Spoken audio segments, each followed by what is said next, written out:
And you know what? Also, I've been asked not to share or post anything about what's happening. By who? In the art world, there are people who just say, just stay quiet or else you're going to be canceled. Yes. Yes, sure. It's politics as well. There's a lot of politics that are happening in the art world as well. And if you are going to strip away my freedom, then you're just stripping away me being an artist, because artists are free to say or write or paint or express themselves the way they want, you know?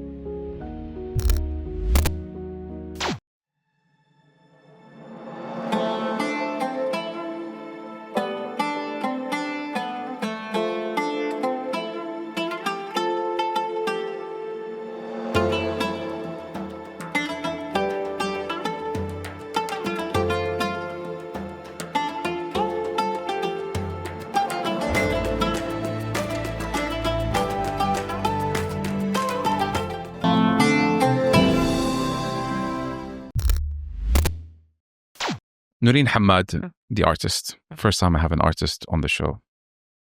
You do something called hyperrealism art, which is a term I recently came across for the first time. I have no idea what it is. Please forgive my many questions that I'm going to have, but I hope it's going to be valuable to me and the people who are watching. Hyperrealism art. How did you land on it, and why did you choose that specific part of art? Okay, so let me explain first what hyperrealism is. It's a technical word. Some artists, either painters or people who use pencil like I am, or sculptors, they make works that look very realistic, while some label this kind of art just hyperrealistic. So people think it's just about the skill and the precision and the detail. But for me, when I first started, it's just the only thing I knew I can do, because I didn't study art. I was an engineer, and I was just numbers. I loved math, numbers and physics and all of that. And I think hyperrealism kind of like have this logic, let's say, 1 + 1 = 2, and like something very realistic. It gave me this sense of control, this observation as well. I was able to observe, and it's and the more I practiced it, the more I realized I'm very little in control, actually. Little in control. Yes. It just reminds me of how, little I am. I feel like I'm a little speck in a big world, and that's exactly the same and how I feel when I'm drawing, actually. I think we can all use a little bit of that.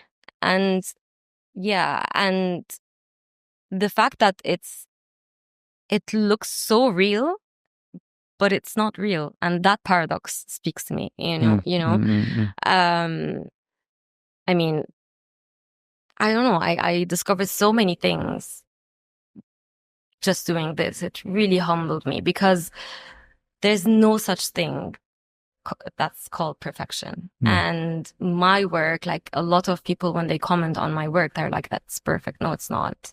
No, it's not. There's a presence of a human being that has done this piece of work, because I think I know now what I'm doing. And I honestly, I don't think I chose hyperrealism. I feel like it came to me, and it's not like I wanted to be a hyper-realist artist. This is not how I wanted it. And I don't like to label my work as a hyper-real. It's more than this. And then it's a piece of art. I just don't like to put things in boxes and I don't. Look, I absolutely want to get into how anything can be art. Absolutely anything can be art. Music is referred to as art. A car can be referred to as a piece of art or a state of the art. And it's not just solely dedicated to paintings that we see on walls. Yes. This podcast can be a piece of art. Yes. Yes, exactly. Yeah. Maybe. So before we get into that, I maybe want to take a few steps back and talk about how, you were coming from the world of software engineering, working for a company like IBM. Yes. When you're involved in that ecosystem, my gut tells me that people don't shift to become artists where, their bread and butter is selling pieces and that's where their career trajectory takes them to. So what made you one day wake up and say, I'm done with this part of my life, working for IBM, and I want to do something completely different in the form of art? Yeah. What was that? I think as much as I love drawing and art very much, I just couldn't quit my job because I have to fund my practice. My practice is quite expensive, and I'm not dependent on my parents. And so I had to work in IBM, and I worked there for 3 years. And halfway through, I started to pick the pencil again. And I could say I was still an amateur. I can't just quit my job and, pursue what I wanted to do, because at start you have this, I describe your passion as if you are like in a relationship, and at first you're just, you're having this excitement feeling, and you feel like, okay, I want to live with this person for the rest of my life, and I want to do this job for the rest of my life, and we kind of romanticize how it's going to look like, but in reality, when you get there, actually there are a lot of things that you're going to discover. So I didn't know that, but I knew I need to fund my work. So I went to a few galleries, I approached a few galleries, and back and forth. And then I landed on a gallery that accepted my work. I didn't quit my job at that point. But they did an exhibition and they sold my work. They sold 7 works in 2 weeks. At that point, I quit my job. The second day I quit because I knew I can monetize, and I can, it's not a hobby. It can be a business. I can continue in this career as a full-time artist, because it can be like a side job. It's many jobs, actually. It can be one job. It can be a hobby, right? That can turn into a profession. Yeah, exactly. Exactly. So it became my full-time job at that point. Yeah. Do you ever find yourself creating sketches while on your desk at work? Yes. And during my lectures in university. Yes. But it was just something on the side. I didn't know I'm going to be an artist.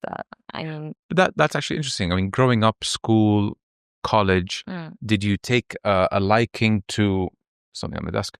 Did you take a liking towards art classes? Like, did you not feel at the age of maybe 15, 16 that art is your thing? Yes. Like, I loved art so much. And when I was a kid, I was telling my parents, I want to be an artist. When specifically in Arab countries, when you might tell your family you want to be an astronaut, for example, which is something that's, not very common. It's quite ambitious. But I mean, like, I was saying, okay, I want to be an artist, but I think as I grew up, I felt like, okay, I was still obsessed with math very much. Like, I was the second in class in math. You were a numbers person, huh? You were a numbers person. Yeah, I'm a logical person. I'd like to frame it that way. So I was like, okay, let me go to engineering, because I can be an artist after that, and not the other way around. If I study art, then I might not be an engineer. Yeah. Can I just add something? Do you know, many of the successful investors / business people of today, their background is engineering, civil engineering, electrical engineering, because it hardwires your brain to problem solve. Yes. So that when you go from that field to another, you're used to problem solving. You're just doing it in a different sphere. Yeah, exactly.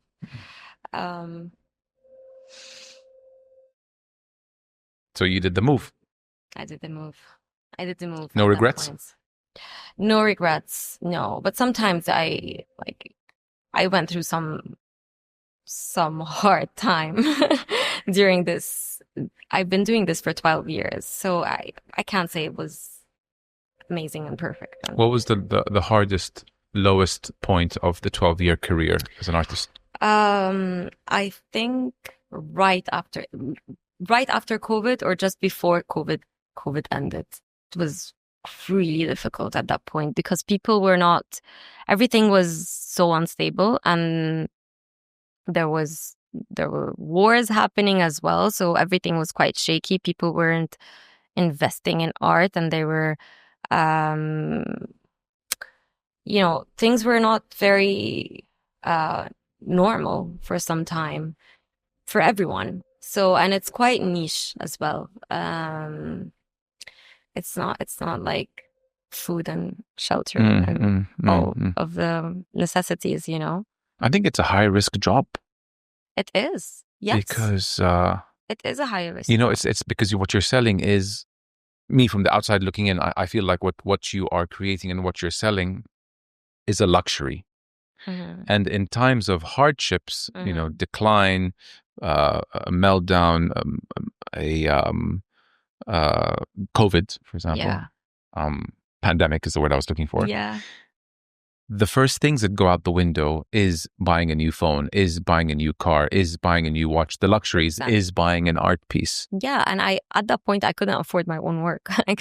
I'm being honest. Like at that point, I remember I was getting a fund from the government, and because the business was quite shaky. And which government?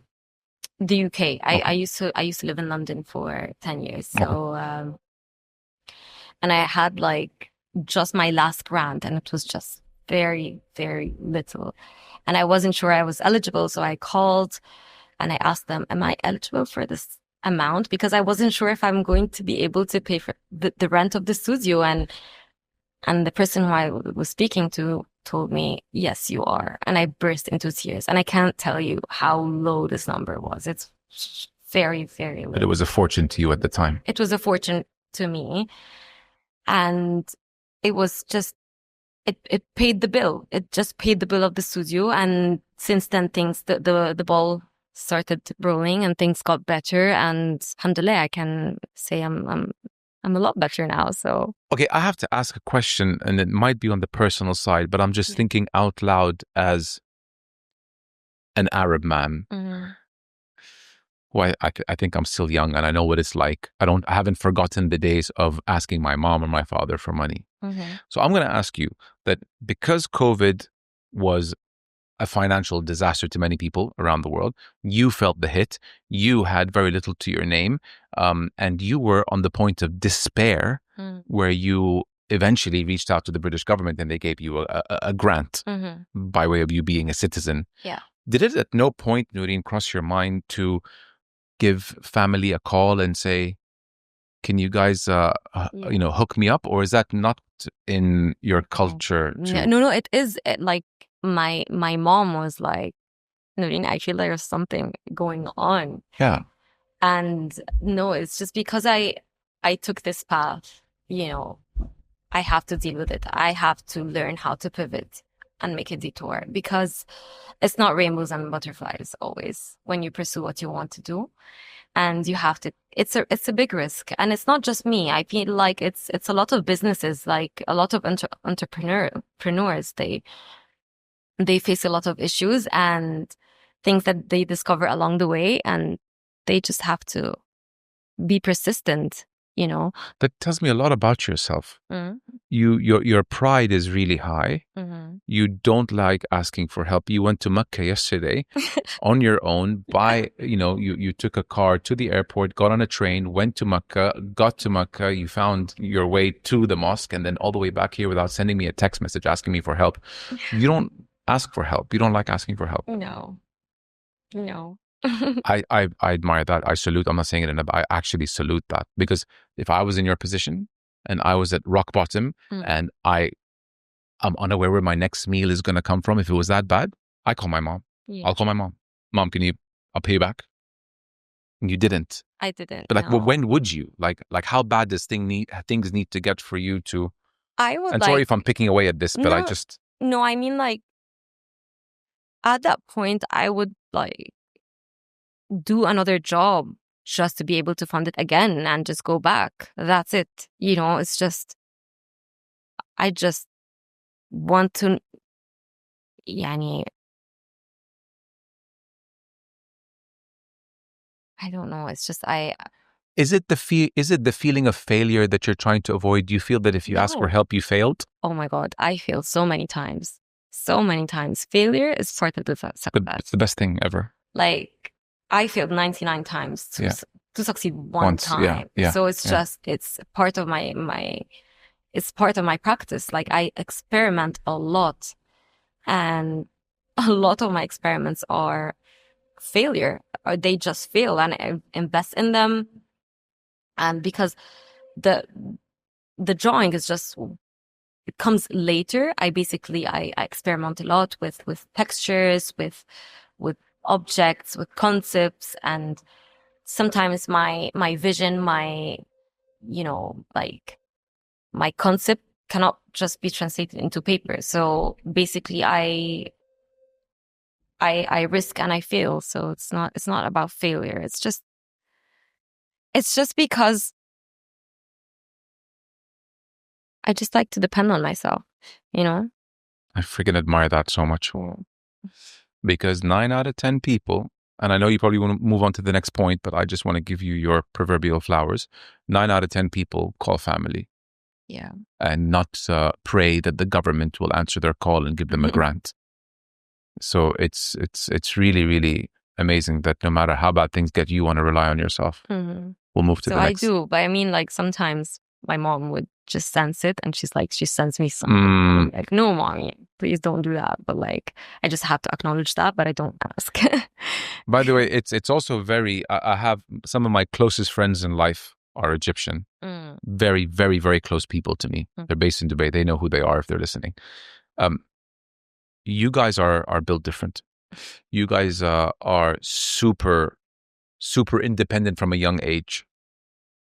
I think it's normal in Egypt to maybe around college to get a job during college and go to school at the same time. Right after college, you're on your own. Yeah. In Saudi, you're still supported in the years after college. Okay. You're still a little supported, if you want this or that. We're a little bit more cradled. I have to, okay, I can speak on myself. I was cradled maybe a little longer than I wish I was after college. If I wanted something, my mom would help and step in financially. I say my mom because my dad passed away when I was 21. And I don't think that was a good thing. I don't think that was a good thing for me because I had that safety net. I think what's the saying? You only know how strong you are when being strong is the only option. Yeah.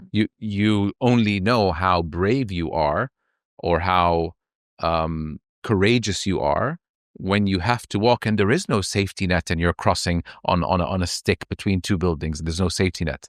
There's a safety net. I'll walk across that. But you're walking across it with no safety net. Yeah. It's an Egyptian thing as well, right? It is. Yeah, maybe. I'm not sure. It's just no. You're like, no, it's just me. No. I mean, no. I mean, no, it's good. It could be a cultural thing. Yeah. Yeah. I'm proud of you.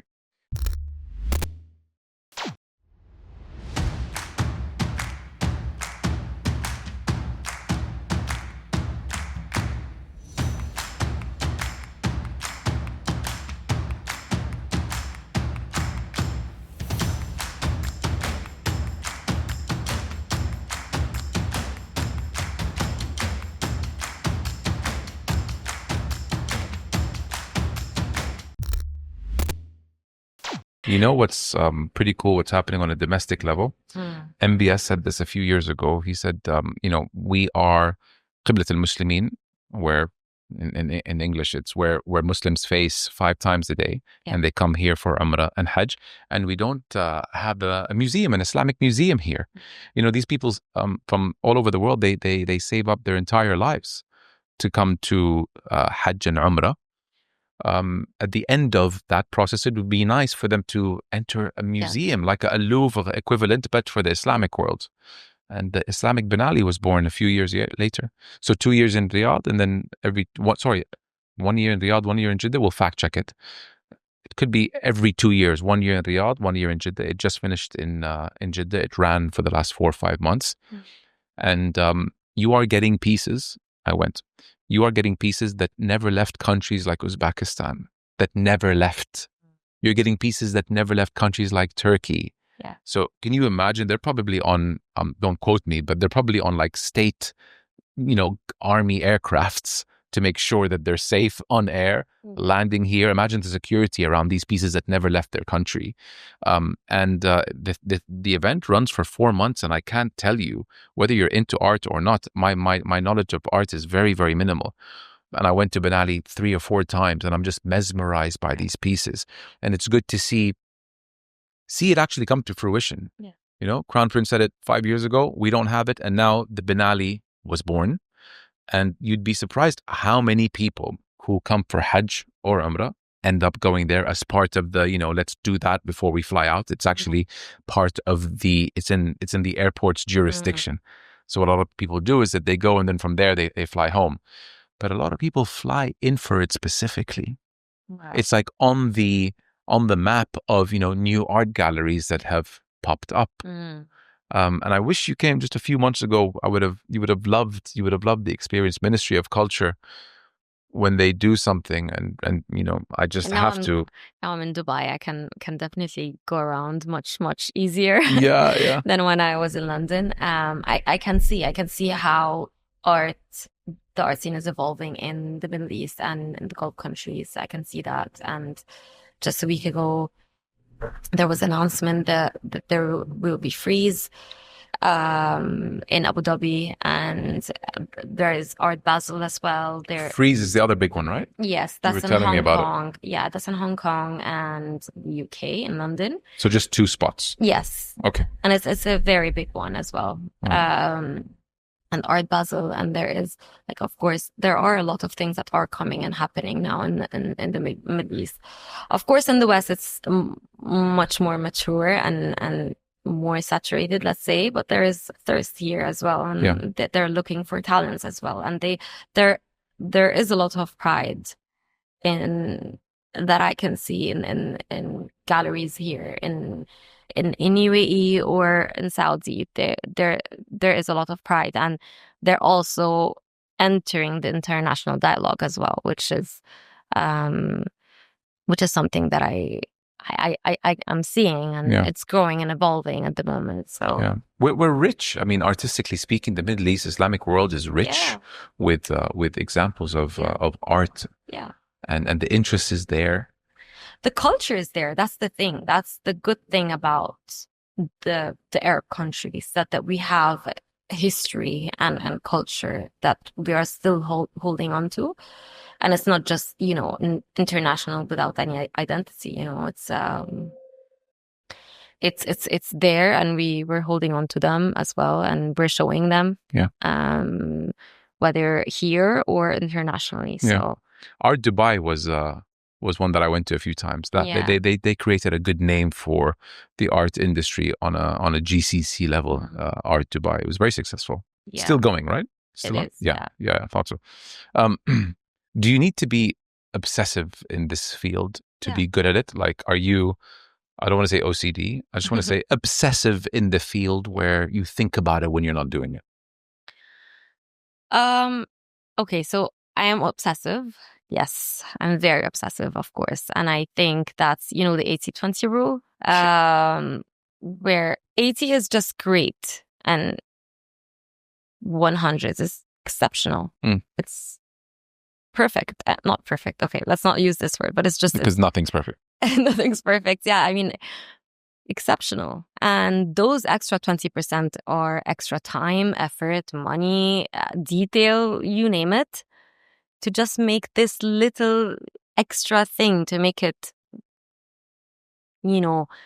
very unique, very different, very, I don't know. I mean, perfect. It's just, that's the right word. Perfect for me, not perfect for you. Yeah. It's perfect for you with still imperfections. Yeah, of course. Yeah. Imperfections are what gives it this human factor, and which makes it like raw. And I have a problem with cities that are too, everything is where it needs to be. And no, I need to see a bit of chaos. I need to embrace the madness. I love traveling through Asia. I think Tokyo was a bit too perfect. I went to Osaka. I was like, okay, this looks more real. Yes. Do you know what I mean? I think you need to see a bit of craziness and imperfections, because that's what makes it more human and relatable. Yes, and I think art generally, some people think of it like this, it has to be pretty, it has to be polished, it has to be like beautiful. And that's not just what art means. I mean, art is just, it's very broad, it's very infinite. It has no definition. It's evolving, and it's more definitions are going to define it in the future, you know?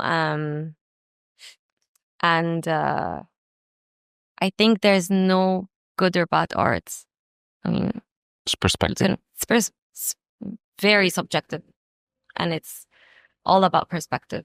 And if it's moving you, that's it. It doesn't have to move you in a good way, actually. You might go to a museum and see something really bizarre, and like that would be a piece of art. If it's evoking any feeling or provoking you, that's art. It's very broad. This is how I see it, actually. So, because some people look at my work and they're like, that is art. And they go and look at conceptual work or like some abstract expressionism work, and they're like, that's not art. And the other way around, they look at this work and they're like, this is real art. I can see the feelings and I can see the emotions. And they look at my work and they're like, it's a photocopy of something else. Some people think that, but it's not copying reality. It's just showing what it is. That's how I think about it. Yeah. And people have gotten really creative. I mean, I remember scrolling Instagram and seeing, I'm sure we've all seen it, someone having a big canvas and a bucket of paint with holes in it, with a string coming from the ceiling, and he's pushing it, and it's just going around and coming around and coming in. And it's dripping onto this canvas. Yeah. You can do anything. You can do anything. It's a way of expression. It's not just traditional art like painting or drawing or sculpture, photography or dancing or acting. It's not just that. I can just call anything a piece of art if it means anything, if it means something to me, you know? Yeah. That's how it is. I mean, it's beautiful. It can be as broad as you like, and it doesn't have rules, right? It doesn't have any rules. It's the only thing that doesn't have a definition. Doesn't have rules. Yeah. What inspires you? Where did you get your inspiration before starting a piece? Okay, it depends, honestly. On? Depends on the weather. The weather. Sometimes I realize that I'm doing this series, and after I made this collection of work, I realize why I did it. You know, it's after the fact. After I do it. Like, sometimes I have this urge to do something, to do this collection, and I do it, and I like it aesthetically, and it's speaking to me. And then after that, I reflect and I see that, okay, that's the reason why I did this. Yeah. It's not sequential, let's say. It's not like, sometimes it is. Sometimes I know what I want to, like the concept, and I get my inspiration. I do a lot of research. That's something I learned. And this is, as long as I'm doing what I'm doing, I have to be learning. And this is also goes to the 80-20 rule, because if I'm going to do something about ancient Egypt, I have to study that. I can't do any cultural disappropriation. I have to know what I'm doing, and I have to understand every single thing and not present anything in a wrong way. And so with like anything else, I have to really go deep and understand what this is about, and then draw that. So I mean, like, that's when I was just saying that drawing comes later. And that's something I didn't know when I started. I thought, okay, I'm just going to draw and that's it. But it's like muscle memory. It's like the brain is taking over your decisions. The prefrontal cortex is on autopilot. Yeah. Where you're not really making the decision. I mean, I sometimes find myself picking up my phone and going on Instagram, and 60 seconds later, I'm like, why am I on Instagram? I didn't choose to be on Instagram. But here you are saying that you can do a piece, and then at the end of it, you're backtracking as to what made you decide to do this. Maybe when I'm doing the piece, when I'm working, because I sit alone for long, long hours and I reflect a lot. I sit with my own thoughts. Sometimes they're not welcome. Sometimes they're welcome.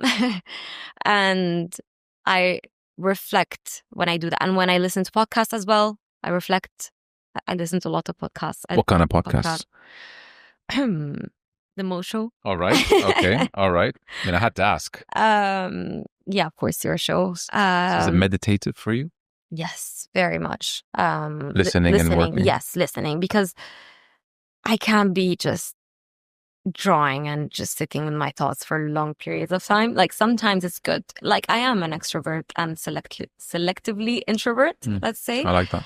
And it's good to sit on your own. But remember what happened during the pandemic. People were just going crazy because they're just sitting alone and, sitting. A lot of divorces happened then. Yeah, that's true. Which is kind of telling. Like if you don't enjoy the company of your spouse, I think it tested a lot of couples, and a lot of couples didn't make it through COVID. And your own self as well. Like you get to discover yourself as well when you're in solitude. That's something that I've learned. And because I was like alone most of the time, whenever I just meet anyone, even if it's an elevator, I'm very good at small talk. I can just take a number in 5 seconds. And it's just working alone has taught me a lot, and listening to podcasts and just researching, that's how I get everything. And I think we're not in isolation. We're always like connected with our environment and people around us and what's happening in the world and in our own bubble. And that's how we get our own inspiration, I think. You enjoy your own company? Sometimes, yes. Yes, I do. Of course, I do enjoy my own company. But sometimes, especially when you are running your own work or business, you have to be your own boss. You can't, there's no joke. You have to have a schedule. You have to, be ahead and be so many things at once. And I'm so many things at once. I'm a mom. I am a wife. I'm an artist. I'm doing a lot of things when I'm doing art, and it's a lot. So, I mean, yeah. Does it ever get too much? Yes, of course, because I feel like sometimes I felt like I'm doing 400 out of 100, 400%. And everything is 20%. But when you sum them up, it's 400%. But then you look at each and everything, you feel like it's not enough. I'm not doing enough in this. I'm not doing enough in that. But I stopped doing this. I stopped. I let go. Art is also about acceptance. I accepted a lot of things that makes sense. I wasn't accepting. It's a bandwidth thing. Would you like to do, 7 or 8 things at 6 out of 10, or would you like to do 2 or 3 things at that 9 and a half out of 10? Always, I'd rather do that one thing at 10 out of 10. So it's about saying no. Yeah, saying no is so powerful, and I think with age, some people learn how to say no, some people don't. But I think saying yes to anything and everything can be very detrimental and taxing and heavy. Yes, but I mean, when you are still at the beginning and running your own business, let's say, or your own practice, there are a lot of things that, for example, like running your social media, that's something it's one of the things that is important for your work, for example. And and some logistics, some other operational works that you need to do, like admin work. And at the beginning, when I didn't have anyone with me, I was doing everything on my own. And because I'm a one woman show, I was doing everything and I have to do them. And it's difficult. And yeah, sometimes you just have to let go some of the things just to be able to make some other stuff as good and as you want them to be somehow. Yeah. There is a depressing graph that I saw that shows that you spend the most amount of time with people. So one of the axes is number of people you spend time with, and then the lower axis is your age. And you peak, again, we'll fact check this or put this graph up on the screen right now. You peak at the age of 25, 26. The amount of people you spend time with physically. And then as you hit 30, 40, 50, it's just going lower, lower, lower of the number of people that you spend time with as you age. And I thought that was pretty depressing because I saw that to be true with me in my life. But is it about the quantity or the quality? You're right. Sometimes You're right. After that, you get married, you have your kids, you spend some time with your own little safety net, few people, and just focusing on your work. I think it's just like how we change and how we evolve as well. It's not just losing people. It's just, it's just about how and when you spend your time and with who as well. You might be quite selective, and your priorities change when you grow up, right? For sure. So it doesn't have to be just spending with people, I think. I mean, I think you start choosing what's good for your nervous system. You choose the people that make you happy. You choose the people who understand you. You choose the people who deserve your time. Yeah. I was in Russia and I got back 4 days ago and I'm leaving to Riyadh tomorrow. Very normal. If I'm here for 3-4 days, the only people that I will see is a guest if I am shooting with a guest, my team, my kids and my wife. Yeah. Like 10 years ago, it would be unheard of for 4 days to pass and me not see my friends or cousins. So I guess the more things change, the more they stay the same. You're lucky. We're lucky. We're blessed. This is something that I have holding on to so much recently. I even tell my kids, just don't grow up. I'm really enjoying this. I just don't want time to pass. And I like it with this messiness and it's very chaotic. And my daughter is almost 2 and she's throwing tantrums and I still enjoy it. I was just about to ask you, even the tantrums part, aren't you looking forward to being able to communicate with them as teenagers, as adults? Because there's a big communication barrier, when they're below 8 years old, the tantrums, the not mood swings, but I guess tantrums is the word. And sometimes you just want to get your point across and make them realize that there's no point to cry over spilt milk. It's going to be fine. Yeah, but that's the thing with kids, like you were just saying, the prefrontal cortex, that's the, this thing, it's where you make decisions and problem solving and all the logic goes there. Conscious mind. It's like this when you are logical and everything. It's just you're not impulsive, they can't help it. With kids, they're still not able to regulate their emotions. Yep. So it's like this. So it's not logical. I know when the milk is spilled on the floor, it's just they're going to cry and they're not going to even listen to you. There's no logic in what you're saying until they calm down completely. And then you can speak with them. So yeah. And this happens with us as well sometimes. Yeah. You hear one of the buzzwords, earlier we spoke about, what are the 2 or 3 most discussed things in the world of podcasting or interviewing. Yeah. And we said that one of them is longevity. Yes. The other one is AI. I'm not saying this is the third one, but it's one that's very much discussed these days. And I haven't experienced it yet, hopefully never, but it's burnout. Have you had any experience with it? Yeah. And what exactly is it by definition? Burnout. Yes, burnout. I experienced this as well. Yes. What burnout means is just you give too much and get too little, Okay. Imagine yourself as a car and you're pushing, and you're running out of fuel. That's exactly how it is, because you're not fueling it. Some people get, like, for example, income, that's fueling them. Some others, validation, for example. So burnout happens when you feel like you're lost. What am I doing?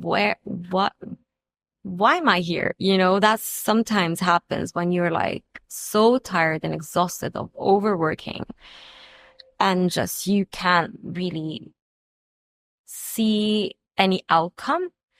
But that's something that I have learned, because with my practice, I had to learn what delayed gratification means. Like I love the term. Everything nowadays, you have to have an instant gratification, right? Of course. You order something, comes right now. You see something, you want this right now. We right? publish this episode within an hour, Nourine. I'm going to check the views. More importantly than views, the average view duration. How long was the average time that people watched it before they left? So it's instant gratification, which is horrific. Gratification, yes. And I learned the opposite. I learned that I'm delayed. I know my practice is very slow, and I can't keep up with the world. I can't. It's just everything is so quick, and my work is so slow. I learned that that's the beauty of it. That's I learned just to be patient. It's something that I acquired. In the business world, it's called my practice. In the business world, it's called patient capital. Yes. Where you're letting your investment run, and you're just allowing time to be on your side as the source of traction in the money making part of the venture. Patient capital. That's the complete opposite of instant gratification. Yeah. Speaking of investment, like, I was investing a lot in my work as well, not just my energy. I put all my capital. I just put it there and just keep running. I want to grow it. Either it's resources, either it's tools, it's something I'm going to learn, mentorship. That's all investing in my work. So that's part of it as well. That's the tax that I have to pay for my work to grow. So yeah, I've experienced burnout. It's not something to praise about, honestly. But I think it happens. That's the thing. Like, I'm being realistic and very honest with you. It's not like how people think it is. Like, my Instagram account is very polished. Like, everything looks so perfect. All the angles are like square, and it's OCD. It's maybe it's OCD, yes. But I mean, so much happened at the background, like sometimes burnout, but also great successes. I just don't want to what's the word? Discredit? Not discredits. Yeah, the successes that I've made, of course. Yeah, we shouldn't. We should always. And look, man, look, I've been a victim to this many times, even yesterday.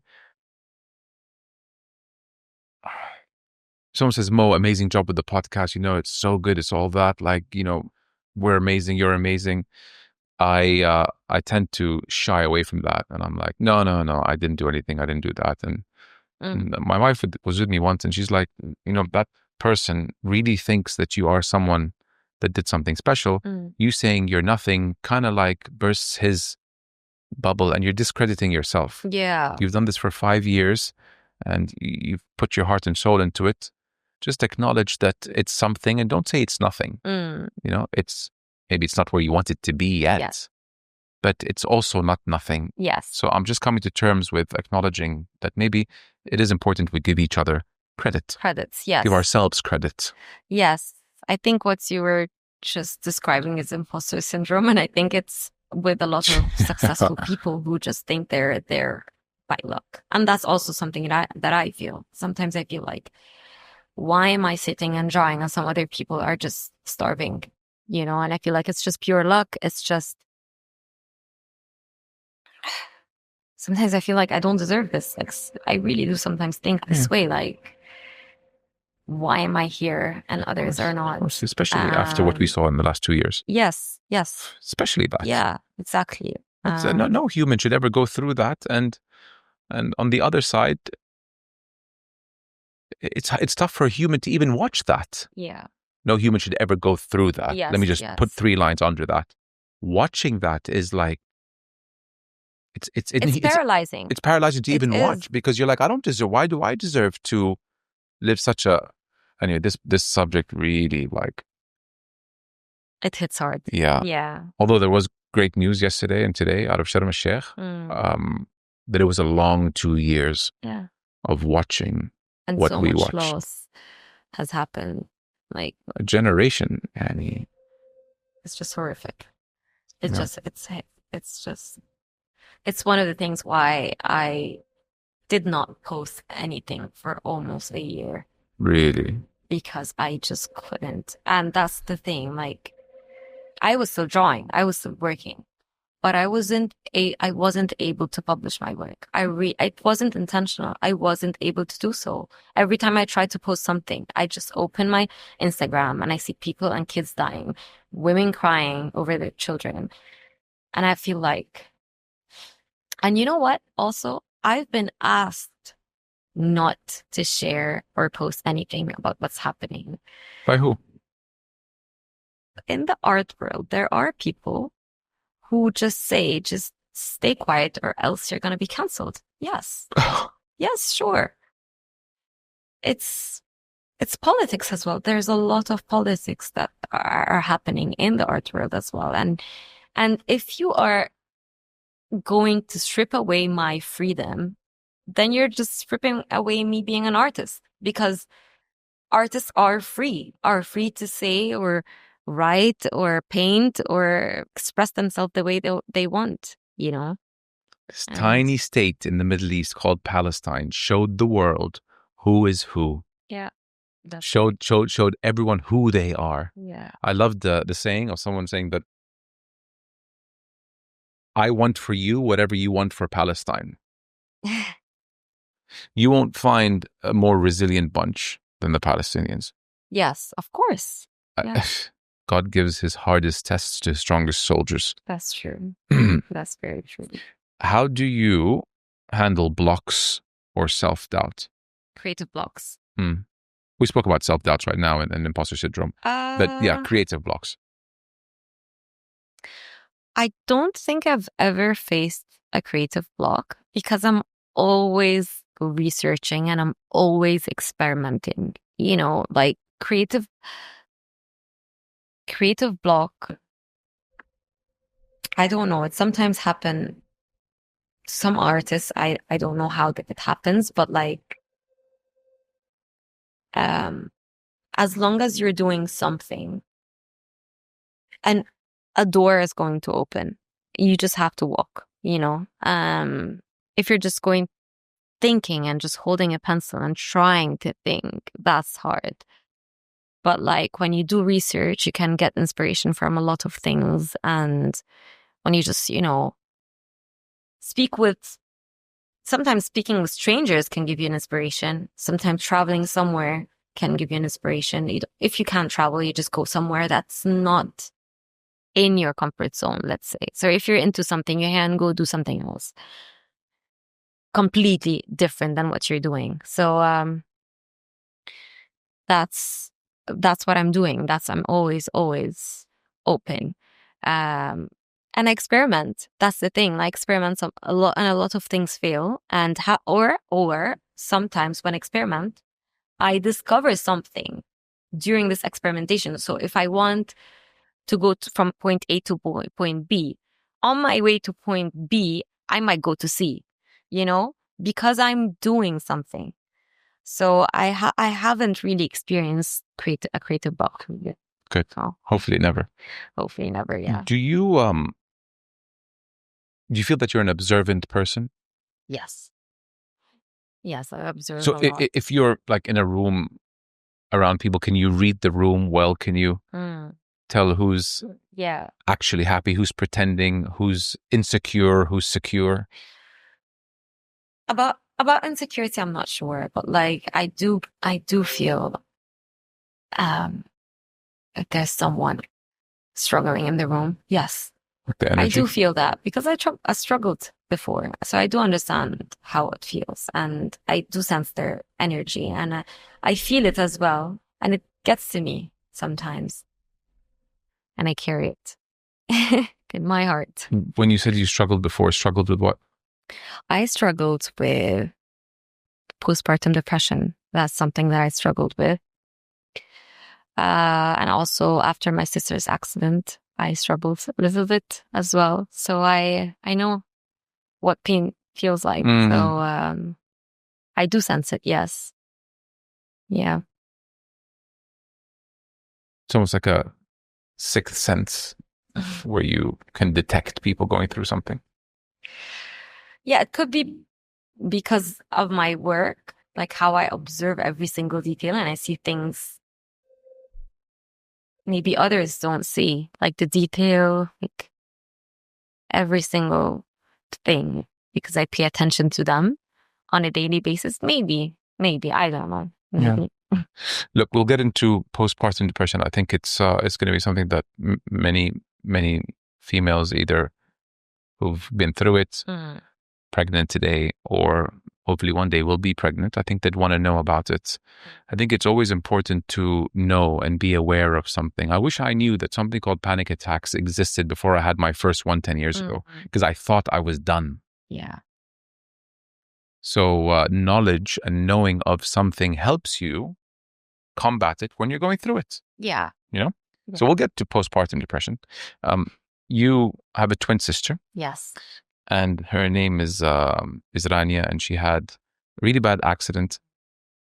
And, you know, you've lived your whole life doing everything with her, you know, like whatever she does, you do, and whatever you do, she does. Until the day of the accident, things changed.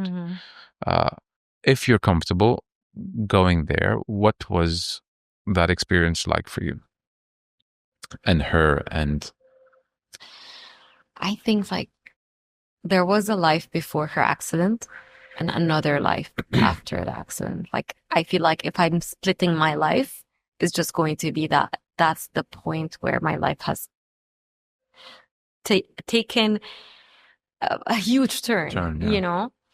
It's a different life after that, because like it's affecting everyone around her and her, of course.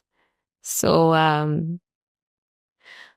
I think it's very, very extremely difficult. It's something that it's very hard to even articulate and talk about, because for those who don't know what happened to Rania, she lost her leg. She's an amputee. We'll put her Instagram page up on the screen now we'll plug her in. We need some followers. She's very, very active. Yeah. A lot of people maybe would have, you know, rolled over and gave up. She took it on as a challenge, and I've met her. She took it on as a challenge and said, you know, my life isn't going to end. I'm going to do what I can with the circumstances that are available to me today, and I admire that so much. I don't have that strength. If that happened to me, I'm not her. She's a warrior. You mentioned on a show you were on that you felt something like telepathic, that when it happened, you actually felt something in your body, not knowing what happened. Yes. At the same time that it happened. Yes. That did happen. I was, at that time I was in Egypt for a vacation and she was in London. And I felt something is wrong with my leg. And I kept like, what's happening? Like this sharp feeling in my left leg, specifically in this specific area. And then, it's unbelievable, because I felt it once before I went to the beach, and then again when I was walking to the beach. And then after that, everyone was like running and running, and I didn't know what's happening. And they're like, Nourine, something happened to your sister and you need to go to London. And then what happened? They didn't say anything. I traveled. And then on my way, I was speaking to my sister. She knew. And I told her, other sister, did something happen to her left leg? because I sensed something yesterday. And she's like, yes. And then when I arrived there, they told me, and it was detrimental. It was very difficult. Yeah. How does science even back that up? If it does, no, I don't. Did you ever look into know. whether such a thing is? I don't know. I never scientific? believed in this. I really never believed in I believe that. you. I'm hearing you, and I same. and Like, I still never don't believe. believed in like I feel her energy. There's something wrong, but like I never really believed that until I experienced it myself. So yeah, this happened. Yeah. You mentioned that postpartum depression was something that, you know, it took a toll on you. It was a tough thing to go through. Yeah. You know, for those who have been through it or pregnant now or one day will be pregnant, what can you tell them that can maybe help them when they do face it? Well, what can I tell them? There's nothing wrong with you. It's just a disease. It's not a state of mind. It's not a lack of gratitude or you not being religious enough or resilient enough or any of that. It's just a disease. And some pregnant women, they get like diabetes, even if they're like very healthy. And a lot of things happen and we don't really know how and why they happen. Just like how a baby is born. We never know how this baby grows inside a mother. So I mean, like with mental health, like there is a lot of misunderstanding about postpartum depression specifically. And really, like at that time, people were thinking like, why aren't you happy with your I was very happy with her. It had nothing to do with my daughter, actually. It was just everything in my system was just down and I wasn't able to function. I have 2 kids. I didn't experience postpartum depression with the first. I experienced it with the second. And it's just, it went away. It was just 4 months. And I saw this midwife who pulled me out of it. And she's like, you're okay. There's nothing wrong with your heart. Because I felt like there's my heart. It was obviously a panic attack. And I felt like there's a problem with my heart. So I did like this echo and did this and that. And I thought there must be something physical. But like it was all mental. It was all depression. And also depression is a physical thing, right? It's a lack of serotonin and other hormones that because of like this dip of estrogen and other women's hormones that can do that. We, until this day, we don't know what contributes to it. Like some women don't get it, some get it. Could be genetics could be something else, but like it's a disease and just be kind to yourself. It will pass. It will pass. Even if you do not believe it will. It's just, it's a wave. You just have to be very patient. It'll take its course. It will take its course and don't think that you're weak or you're a bad mom. You're probably the best mom out there because what depression does, it's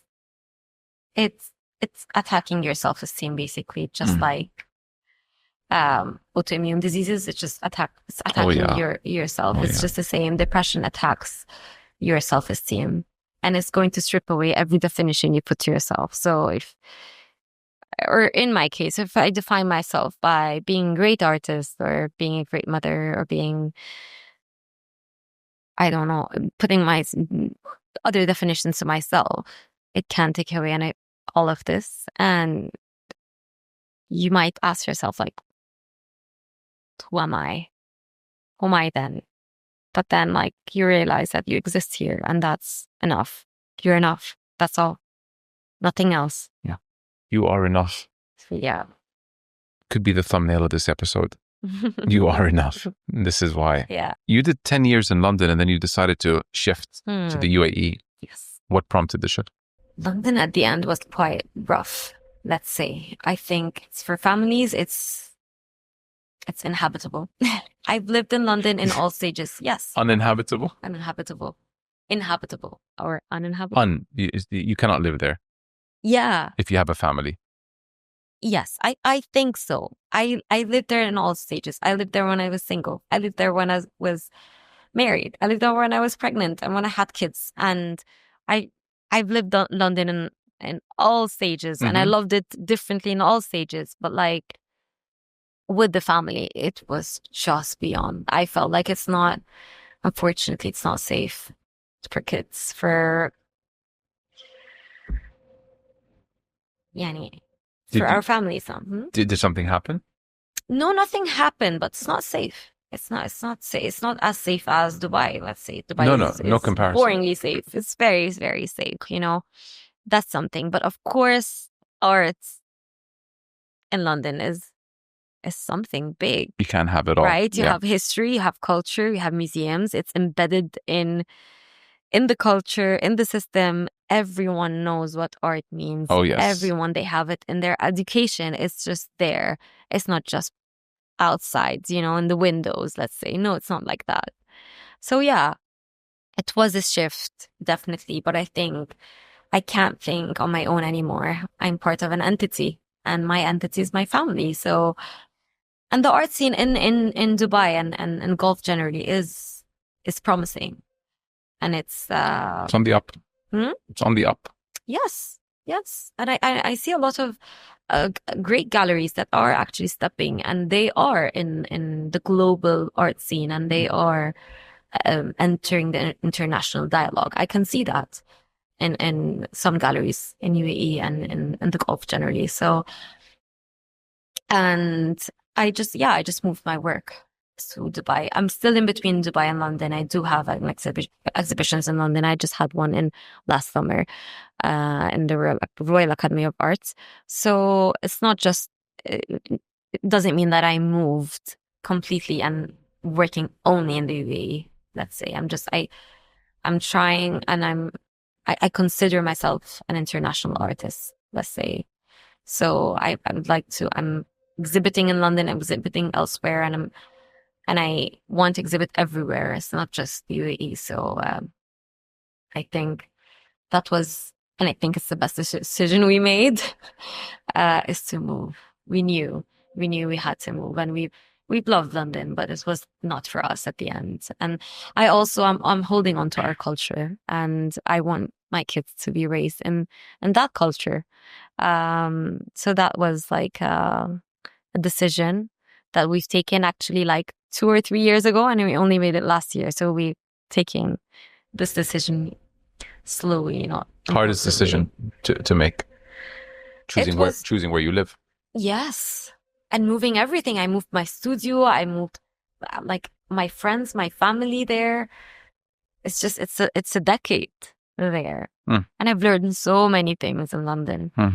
Yeah, I mean, it taught me how I can do anything and everything on my own. It's real life. It's real life. You grind. You really do. Yes, it's all about grinding.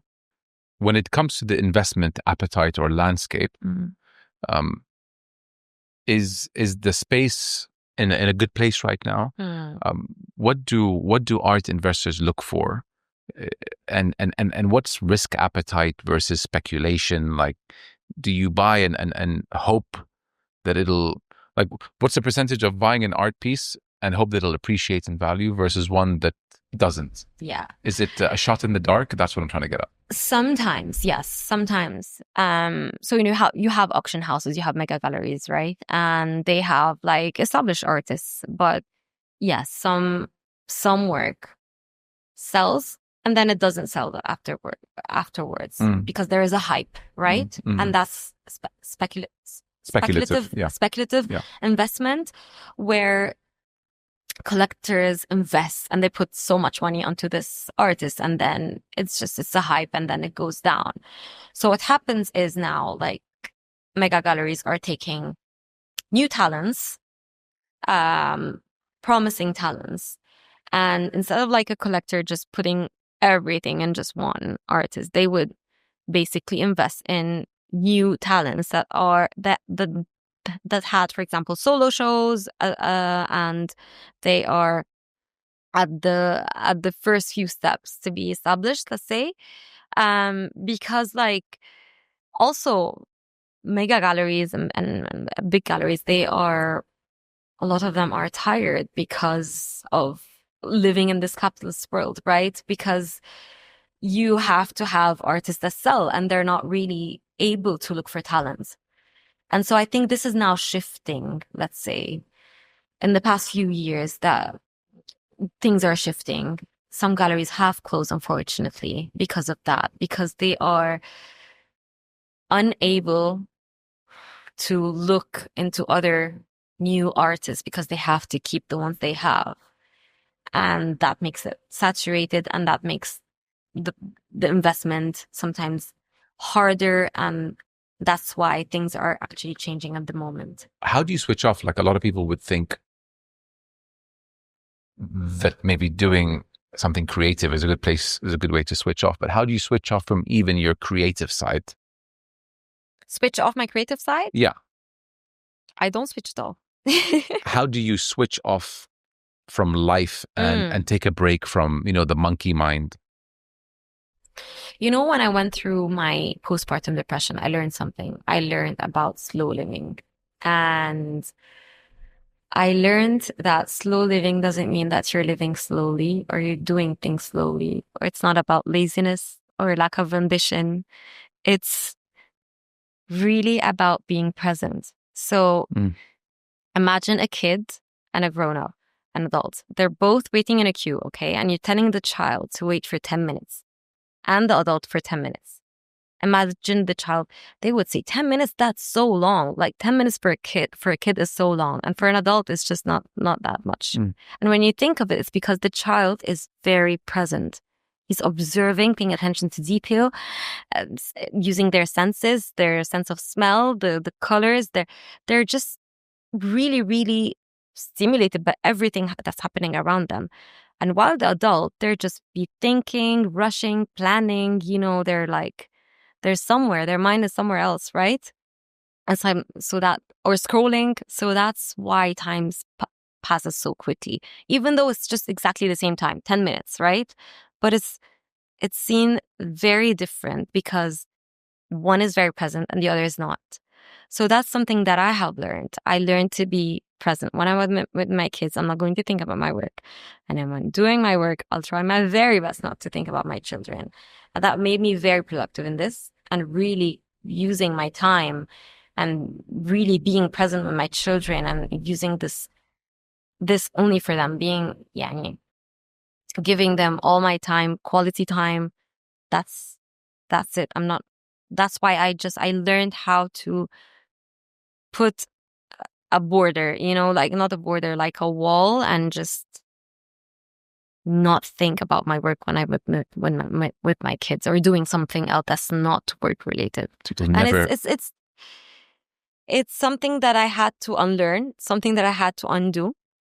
But I'm at this place right now, very much enjoying my kids and very much enjoying my work. So, is slow living the name of the game? Yes, definitely. Because years pass by quicker when we age. The first 18 years of my life took forever. Yeah. And now I remember It's because you were present. The last 18 years I was 20. I remember being 24. It's like a few years ago. Because we're rushing. When we're adults, we're always rushing. That's the thing. Until you're 18, you're doing so many things and you're very present. That's why you're feeling every second, If you leave your phone for 10 minutes, will you feel the time without your phone? Yeah. You will feel it very much, right? With your phone, it's just going to pass by so quick. You won't feel it at all. I take it into the shower sometimes to listen to whatever I'm listening to. And then I don't get shower thoughts. And shower thoughts are very important because that's where you get ideas. Yes, exactly. You get very creative when you're in You know what I would like to do, Nourine? I would like to challenge myself. And Ya Rab, I can do this.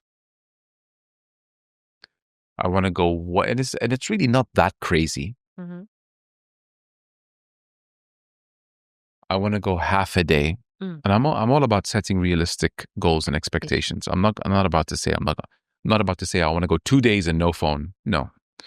I want to go half a day with no phone. And I think I can do it from Friday after prayers from 1 p.m.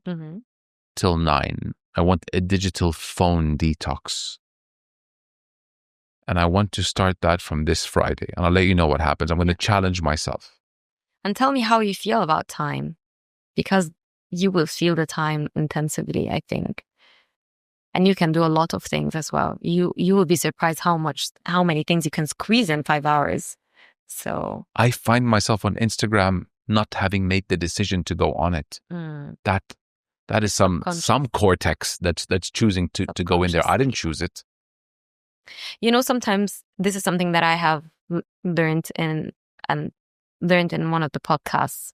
If your phone is off, you might check it. Like, if it's off, you might feel it's vibrating, actually. It does happen. Your brain is tricking you. I've listened to it, I think, with one of the episodes of Andrew Huberman. Yeah. And he was talking about Love this. That if it's your phone is just dead, you will check it. Your brain is just is going to signal you to oh yeah, it's dead, and then like afterwards you just hold it. Oh my god, yeah, I forgot it's dead. It's just because it's just subconscious what you're doing. These apps are made to addict you to it. 1000%. They make money by how much seconds you spend on their apps per day, and they use AI. Such a compliment. And they use AI. Yes. Unfortunately, it's a very tricky world that our kids are going to grow up in now. They don't have a chance. They're going to get addicted from the moment they know the existence of a phone or a screen. Yes. Thank God I was born in 83 and I experienced what it was like to play with my bicycle outside. I experienced what it's like to, when I watch something, it comes on at this specific time. So I go to the TV and I watch it. I experienced arcades, video games, and not something that is just, within arm's reach at any point. Okay, PlayStations came in 98, but. That's right. But I think it goes down to parents as well. That control.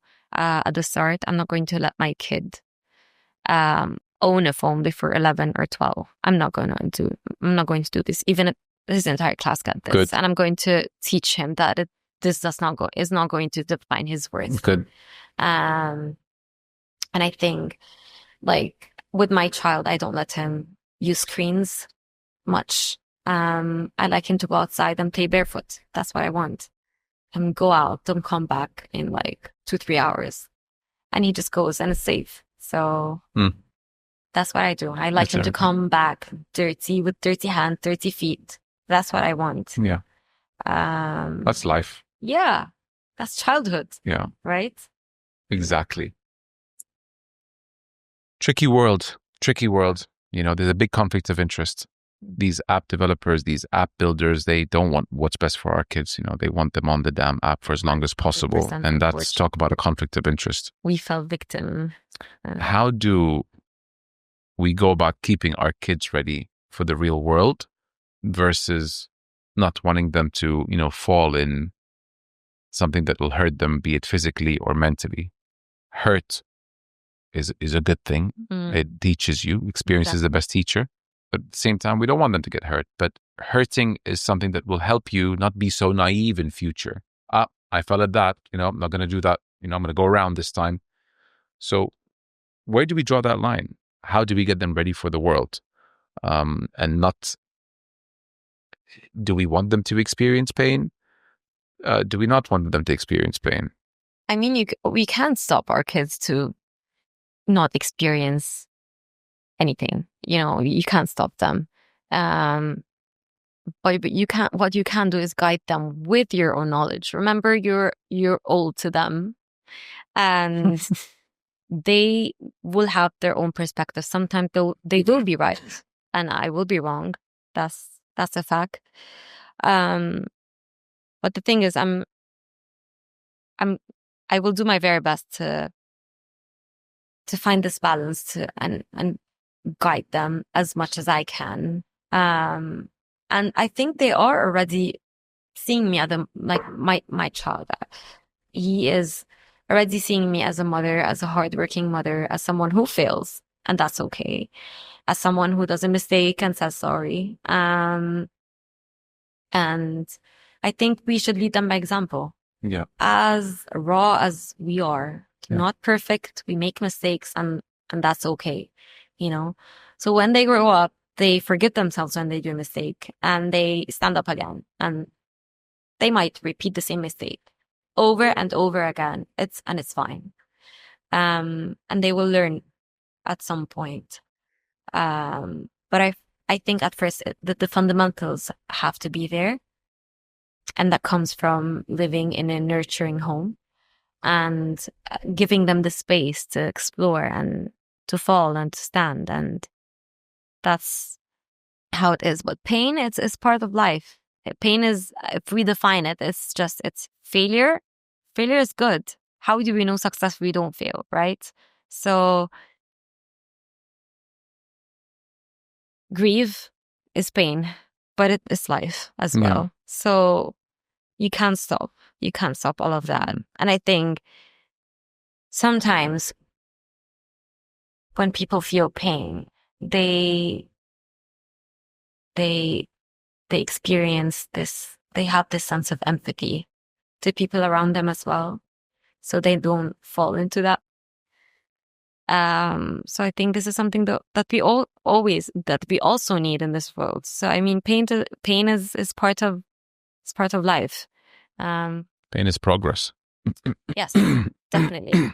Okay, so IWCs are our partners, and we have this thing called the IWC Minute, and it's quick fire questions. So you need to just not think twice about it. Okay. Okay, so you ready for the IWC Minute? Okay, yes. But you can't I'm going to start the watch, and I'm going to just go for it, and you don't think twice, and you just boom, answer. All right? Okay. 3, 2. It's the first time we do this, by the way. IWC. Oh, really? Okay. Okay. First time. Mm-hmm. Go. Paint or pencil? Pencil. Silence or music? Music. Plan or improvise? Improvise. Bold strokes or fine details? Fine details. City energy or nature calm? Nature calm. Abstract or realism? Both. Favorite color to work with? That's a hard question. You could say pass. Pass. If your art could talk, what would it say? Thank you. Morning or midnight? Morning. Early morning. Genre of music when working? Depends on my mood. Sketchbook or digital tablet? Sketchbook. One color you avoid using? Yellow. Why? It's hard. The specific yellow is... Coffee, tea, or something stronger? Tea. Studio mess or organized?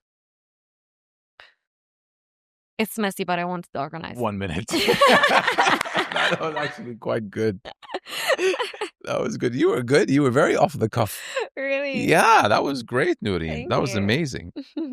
We discussed the power that is art in the world. And if you were to remove art as a industry from the world, God forbid, imagine museums wouldn't exist. Art galleries wouldn't exist. You'd go to new cities, street art won't exist. The world would be a very grim place without something we take so for granted, being art. I think it's just going to be very, very bitter.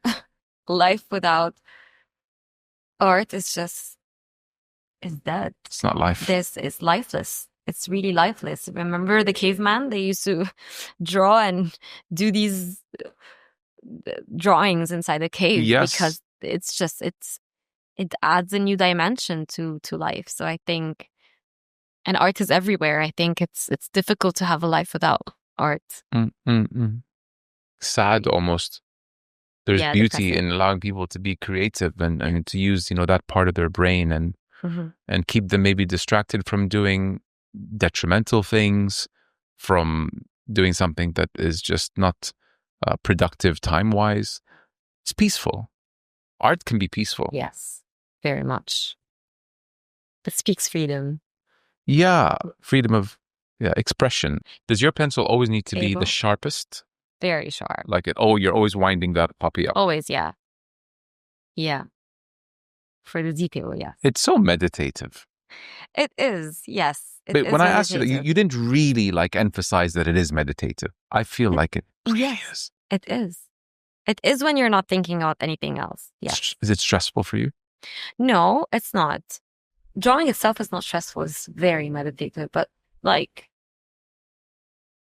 when I'm drawing, again, it's not like the getaway where when I was just starting, you know, this hobby, it's just like as if I'm just running away with this and like, you know, having this feeling. It's not this anymore. Yes, I love it so much. It's just I breathe in air, I breathe out art. Like it's in me, but like of course I can be pulled by other stuff in my life, you know. It's just things that are happening in my life.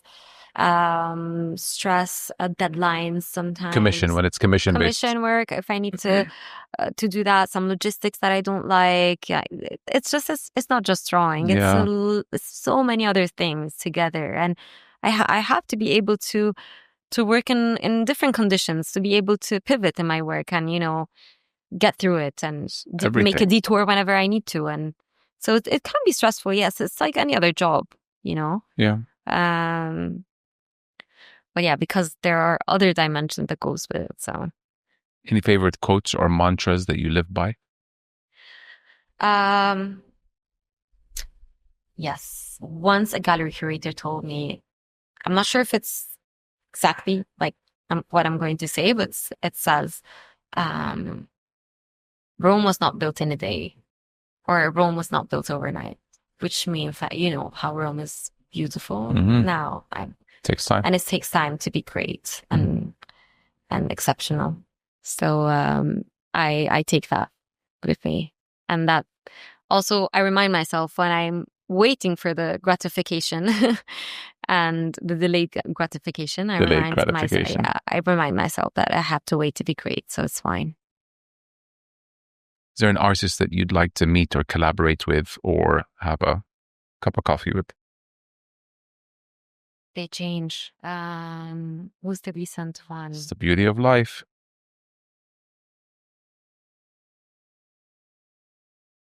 Recently, there is an exhibition, and it's an amazing exhibition in the Royal Academy of Art of this artist called Kerry James Marshall. His works are just phenomenal. They're just phenomenal. They're amazing. They speak about Black history. It's beyond. The colors are beyond. The story are beyond. The concept is beyond. There are a lot of many artists as well. What do you wish you were better at?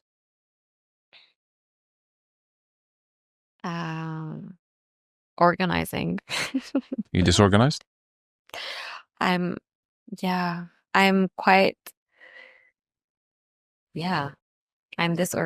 I try. I really try. I'm in my studio. I'm organized. I cannot be unorganized. I cannot work in a messy environment. It makes my brain just be very overstimulated by the so many chaotic. No, in my studio I'm not. But like generally, I feel like I might be forgetful sometimes. I'm not like, you know, everything is just like that. Structured. No, I'm not structured. That's art though. It's disorganized. It's yeah. You know, it's on the fly. Because our brain are always wandering and just going. And yeah, it's fleeting. An idea comes right then and there. You get it. You got to run with it. Yeah. It cannot be structured. It's not accounting. Yeah, I really made peace with it because my mom was always like, you have to be organized. You have to. I'm like, yeah, I'm really trying.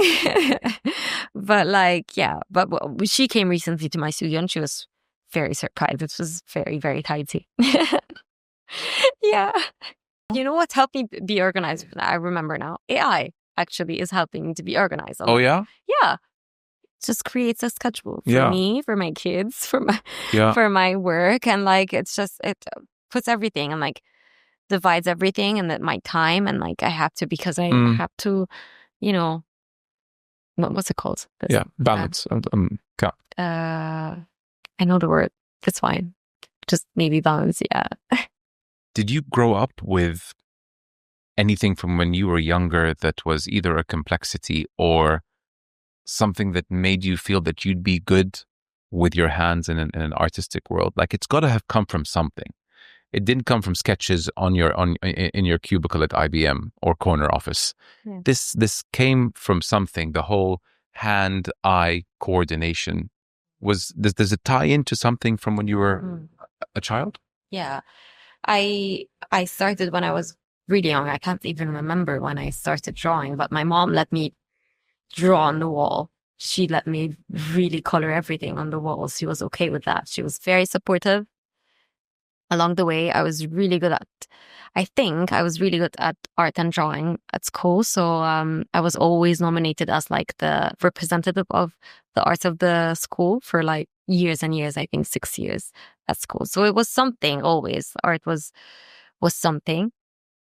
And yeah, I went to engineering, and then again, I worked in IBM. And then my mom, every time like anything happens in my work, she told me, we paid a lot for you to study engineering. You know, she teases me every once in a while. She's like, you know, she teases me like, we paid a lot for your tuition fees and you're doing this. I'm like, but like, she's very supportive, honestly. She's amazing. So yeah.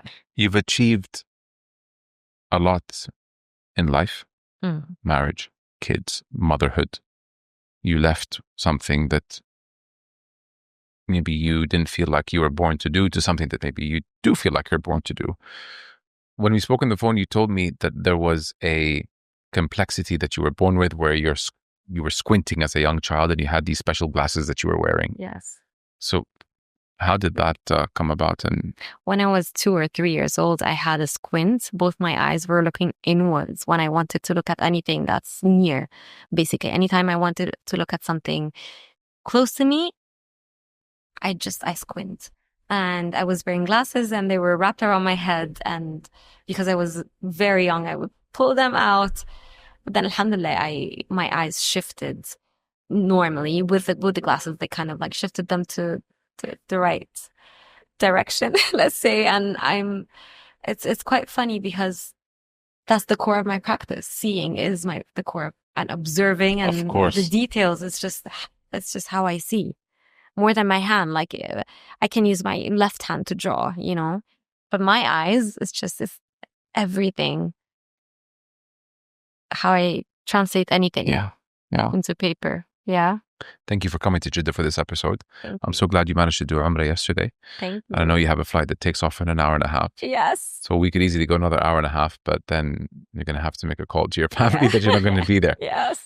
I really appreciate it. I've learned so much about you as a person and the art space, which is a fascinating one, very popular one. And thank you for giving me this opportunity to get you on the show. Thank you for having me here, Mo. Thank you so much. Oh, it's my pleasure, my honor. Thank you. Best of luck with everything going forward. You too. Thank you, Nourine. Thank you. Bye.